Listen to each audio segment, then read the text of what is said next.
GDP के परिभाषा को अपभ्रंशित करके देश के सामने भ्रम फैलाने के लिए प्रस्तुत किया था।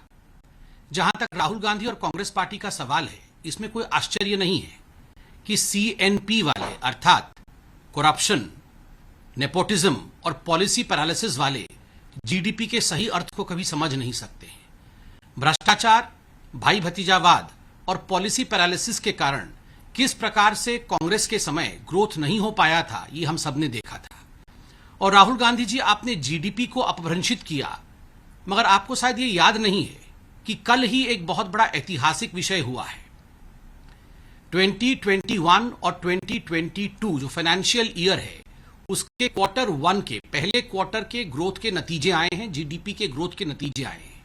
वह नतीजे अपने आप में ऐतिहासिक है। आप याद करिए, ठीक एक वर्ष पहले अर्थात 2020 से 2021 के पहले क्वार्टर में पूरे विश्व में महामारी के कारण एक कॉन्ट्रैक्शन था, -24.4% कॉन्ट्रैक्शन था।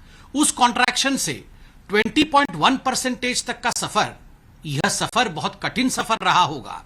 और यह सफर तभी संभव हुआ क्योंकि नरेंद्र मोदी जी के नेतृत्व के कारण, उनके पॉलिसी मेकिंग कैपेसिटी के कारण और जो डिसीजन मेकिंग कैपेबिलिटीज हैं इस सरकार की, उसके कारण यह नतीजा जीडीपी के ग्रोथ रेट का रहा है।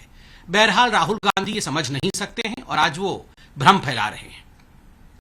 एक बात हमने देखा है कि जब से डीमोनेटाइजेशन हुआ है, राहुल गांधी सदैव ही परेशान नजर आए हैं। आज भी डीमोनेटाइजेशन को लेकर राहुल गांधी परेशान ही थे, स्वाभाविक है।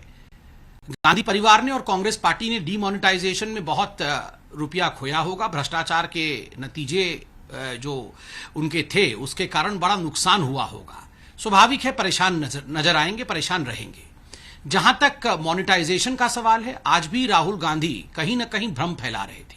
मोनेटाइजेशन देश की संपत्तियों को बेचना नहीं है, बार बार समझाया गया है और देश की जनता समझती है कि मोनेटाइजेशन केवल लीज है, और वह भी उन विषयों पे लेके उन एसेट्स का जिसको कि जनता के लिए और बेहतरी के साथ लीज के माध्यम से इस्तेमाल किया जा सकता है। यह संपत्ति किसी की नहीं हो रही है, संपत्ति सरकार की ही रहेगी।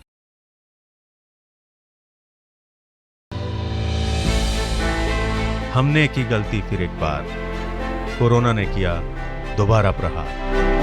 मास्क, 2 गज दूरी, करें अपनी सुरक्षा पूरी। कोरोना टीका हम सबको लगाना है, मिलकर साथ समझदारी से कोरोना को हराना है।